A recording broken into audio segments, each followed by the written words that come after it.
Part 6। शिकारी की वापसी। बुजुर्ग, तजुर्बेदार और बेमहराम। कुछ हफ्तों बाद एक शांत सुबह जंगल के बाहरी हिस्से में एक जीप रुकी।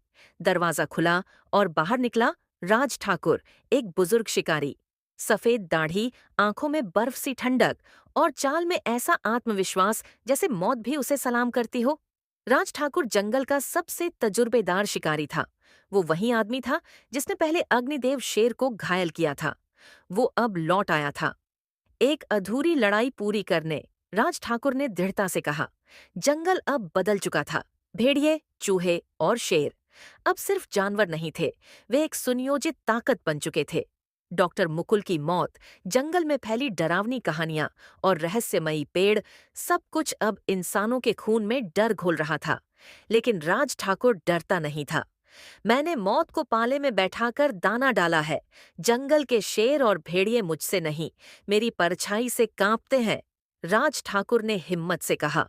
उसने एक एक करके निशान ढूंढे।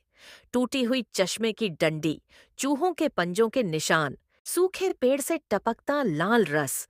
फिर एक रात राज अकेले उस भूतिया पेड़ के पास बैठा था।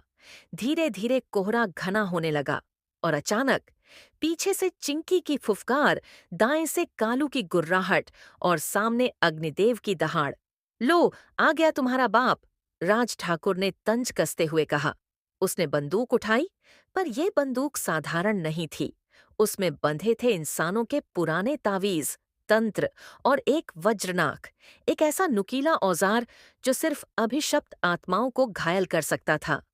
उस रात जंगल में सिर्फ गोलियों की गूंज नहीं थी, बल्कि वो चीखें थीं जो इंसानों और जानवरों दोनों की हड्डियों तक जा रही थीं।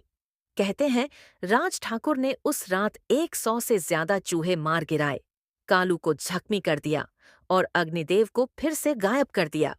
लेकिन सुबह जब सूरज निकला, राज खुद भी गायब था। बस उसके तंबू के पास मिला एक खून से सना शिकारी टोपी, और पेड़ पर लिखा था, तू जंगल में आया था इंसान बनकर, पर जंगल ने तुझे निगल लिया जानवर बनकर। पार्ट 7 में आने वाला है। देखने के लिए चैनल को सब्सक्राइब करें।